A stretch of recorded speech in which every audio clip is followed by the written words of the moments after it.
Votre vie est l'expression de vos programmes, car 95% de votre vie provient de votre subconscient.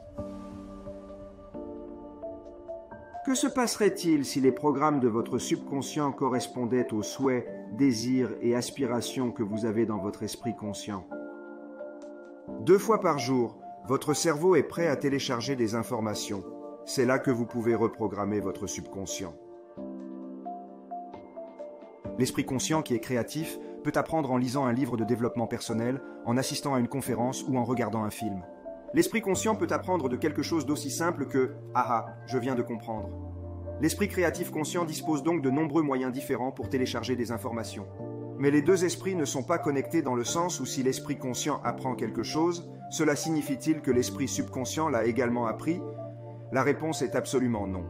L'esprit conscient apprend par le biais de ses processus créatifs. Mais l'esprit subconscient apprend principalement de 2 manières. Qu'est-ce qui est différent? Je réponds, l'esprit conscient. Lire un livre, regarder un film, entendre une conférence, c'est télécharger, il sait déjà. Le subconscient n'apprend pas de cette façon. Le subconscient est un esprit d'habitude. Il y a 2 façons d'introduire des programmes dans le subconscient. La première consiste à télécharger des informations dans le subconscient au cours des 6 ou 7 premières années de la vie. Le subconscient fonctionne à une fréquence vibratoire de θ, ce qui correspond à l'hypnose. On peut donc télécharger des informations directement dans le subconscient si l'esprit est en état d'hypnose. C'est donc une façon d'acquérir un programme. J'ai dit, les 6 ou 7 premières années, le cerveau d'un enfant fonctionne principalement en état d'hypnose θ, mais maintenant que vous êtes plus âgé, que faites-vous? 2 fois par jour, votre cerveau traverse une période d'activité vibratoire θ. 2 fois par jour, votre cerveau est préparé à télécharger des informations par le biais de l'hypnose. Je dis, quand cela se produit-il? Eh bien, rappelez-vous, il y a des fréquences vibratoires qui augmentent. Lorsque vous dormez, vous êtes à la fréquence vibratoire la plus basse, appelée delta. Lorsque vous commencez à vous réveiller, mais que vous n'êtes pas encore totalement éveillé, c'est la rêverie crépusculaire, c'est le moment où vous vous réveillez et tout, vous êtes encore dans un monde de rêve, vous êtes dans le monde réel, vous mélangez les deux, c'est une période appelée θ. Vous passez donc du sommeil profond au delta, et lorsque vous commencez à vous réveiller, les vibrations commencent à augmenter et vous êtes en θ. Il y a donc une période θ où l'hypnose peut se produire. Mais au fur et à mesure que vous vous réveillez, le θ passe à une vibration plus élevée, l'alpha, qui est une conscience calme, vous vous réveillez juste, vous faites vos tâches habituelles et vous vous préparez à quitter la maison. Et au moment où vous vous préparez à aller au travail, votre cerveau passe de l'alpha, conscience calme, au bêta, qui est la conscience active que nous engageons habituellement dans le monde occupé dans lequel nous vivons. Puis vous rentrez chez vous. Vous avez fonctionné en mode bêta au travail, et devinez quoi? En rentrant chez vous, vous commencez à vous calmer. Votre cerveau glisse vers une fréquence vibratoire plus basse, alpha, une conscience calme, et lorsque vous commencez à vous préparer à aller vous coucher, devinez quoi? De la fréquence alpha, il passe à la fréquence θ lorsque vous commencez à vous endormir. Et lorsque vous êtes enfin endormi, vous passez de θ à delta. Cela signifie que lorsque vous vous endormez, lorsque vous passez de l'état d'alerte à l'état de sommeil, vous passez également par θ. Donc, 2 fois par jour, votre cerveau est engagé dans le θ. Au réveil, lorsque vous passez de l'état delta à des vibrations plus élevées, vous passez par l'état θ.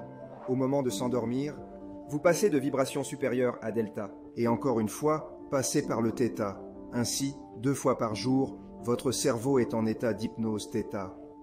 C'est là que vous pouvez utiliser des cassettes subliminales pour reprogrammer votre subconscient. Au moment d'aller au lit, si vous mettez des écouteurs, avec une programmation subconsciente pour changer les comportements que vous voulez changer, au moment d'aller au lit, ces écouteurs sur votre tête lorsque vous entrez dans l'état alpha. θ, votre conscience alpha disparaît, vous êtes en θ, et dans cette période de θ, qui est une rêverie crépusculaire, l'enregistrement de la cassette est téléchargé directement dans le subconscient. C'est ainsi que fonctionnent les cassettes subliminales. Ainsi, si vous voulez changer un programme, vous pouvez sélectionner une cassette qui contient le programme que vous souhaitez introduire dans votre esprit. Tous les soirs, au moment de vous coucher, vous n'avez qu'à mettre les écouteurs et vous serez dans un processus d'auto-hypnose. L'hypnose est en effet le premier mode d'apprentissage du subconscient, mais après 6 ou 7 ans, le subconscient apprend d'une autre manière. Et c'est ce qu'on appelle l'accoutumance.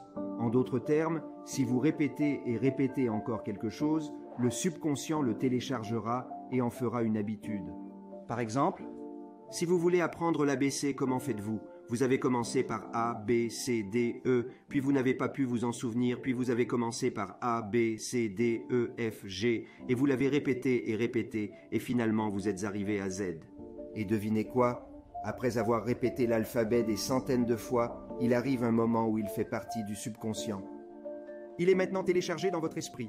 Si je vous demande de me donner la séquence de l'alphabet, vous pouvez simplement répéter inconsciemment les lettres A à Z sans même y penser. Pourquoi? Vous avez créé une habitude qui a téléchargé l'alphabet. Donc quand vous avez 6 ou 7 ans et que vous voulez changer la programmation de votre vie, la façon conventionnelle de le faire est de créer une habitude. Répéter quelque chose à un niveau presque religieux. Permettez-moi d'être clair. Une note adhésive sur le réfrigérateur n'est pas une habitude. Une note adhésive sur le réfrigérateur est plus ou moins un souhait. Chaque fois que vous la regardez, vous vous dites « j'aimerais que ce soit vrai », mais ce n'est pas une habitude. Une habitude signifie que vous devez faire quelque chose et le répéter et le répéter. C'est ainsi que l'on apprend tout après l'âge de 7 ans, et c'est ainsi que l'on apprend à conduire une voiture, par exemple, ou le travail que vous faites, ou n'importe quelle activité dans laquelle vous vous engagez, lorsque vous les répétez, elles deviennent des habitudes dans le subconscient. Mais voici maintenant une question très importante. Quels sont les programmes que vous devez changer dans votre subconscient ? Ce qui est particulièrement important, c'est que la plupart de ces programmes ont été introduits en vous au cours de la dernière phase de la grossesse, le dernier trimestre des 6 ou 7 premières années de votre vie. Je vous demande donc de me parler des programmes que vous avez appris à l'âge d'1 an. Parlez-moi des programmes que vous avez appris à l'âge de 2 ans, et vous répondez « Non, je n'étais pas conscient de ces choses ». Je réponds « Oui, parce que la conscience a commencé à se manifester vers l'âge de 6 ans ». Alors je dis « Comment savez-vous alors les programmes que vous avez ?» Voici la partie la plus amusante de l'histoire. La science a révélé que nous menons notre vie 5% du temps à partir de l'esprit conscient et que 95% du temps, nos comportements sont contrôlés par les programmes du subconscient. Qu'est-ce que cela signifie? C'est simple. Votre vie est essentiellement une impression de vos programmes subconscients. C'est ce que vous faites 95% du temps. Vous voulez savoir quels sont ces programmes? C'est très simple. Regardez votre vie. Les choses qui fonctionnent pour vous et qui viennent à vous et les choses que vous voulez viennent à vous parce que vous avez des programmes dans le subconscient qui encouragent leur présence. Mais tout ce avec quoi vous luttez, tout ce pourquoi vous devez travailler dur, tout ce pourquoi vous faites des efforts, vous le faites parce que vous essayez de surmonter un programme de limitation qui vous empêche d'y accéder. Tout ce que vous avez à faire, c'est de regarder votre vie et de vous dire que ce qui fonctionne pour moi fonctionne parce que j'ai déjà des programmes pour le soutenir. Ce qui me pose problème dans la vie, j'ai un problème parce que j'ai des programmes subconscients qui n'encouragent pas ce comportement. Donc tout de suite, vous savez automatiquement quel comportement vous voulez changer. Ce sont ceux qui vous posent problème. D'accord, comment changer cela? Vous pouvez utiliser l'auto-hypnose, les cassettes subliminales.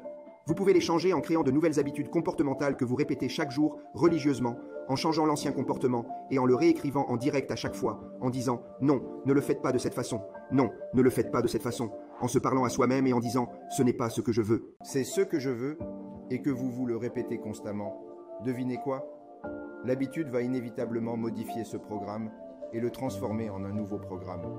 Nous en sommes donc à une compréhension très fondamentale de la vie. Et cette compréhension fondamentale de la vie est la suivante. Votre vie est l'expression de votre programme. Parce que 95% de votre vie vient de votre subconscient. Si vous voulez changer votre vie, vous pouvez faire l'une des deux choses suivantes. Rester dans le subconscient, être attentif, ou réécrire les programmes de votre subconscient. Pensez-y. Combien d'entre nous se parlent à eux-mêmes et se disent « Oh, allez Bruce, ne fais pas ça, c'est tellement stupide. » Et je me parle à moi-même pour essayer de changer un comportement. Et c'est très frustrant parce que plus je me parle à moi-même, moins le comportement change. Et plus je parle, plus je suis en colère contre moi-même parce que je n'écoute pas mes propres suggestions et alors je demande aux gens de s'arrêter un moment et je dis « Vous vous parlez à vous-même? À qui parlez-vous » Et vous dites « Je parle à mon subconscient ». Je réponds « Eh bien voilà le problème. Le subconscient est comme un magnétophone. Il n'y a personne dedans. Tous ces efforts pour essayer de changer le subconscient en lui parlant sont une perte de temps pour une raison très simple. Il n'y a personne à l'intérieur pour répondre à vos nouveaux souhaits et à vos nouveaux désirs. Vous devez en fait recourir à l'hypnose, à l'accoutumance, à la réécriture et à la réponse simple suivante. Quelle serait la conséquence si votre subconscient s'adaptait à vos nouveaux désirs? Quelles seraient les conséquences si les programmes de votre subconscient correspondaient aux souhaits, aux désirs et aux aspirations que vous avez dans votre esprit conscient. Dieu merci, nous pouvons reprogrammer le subconscient.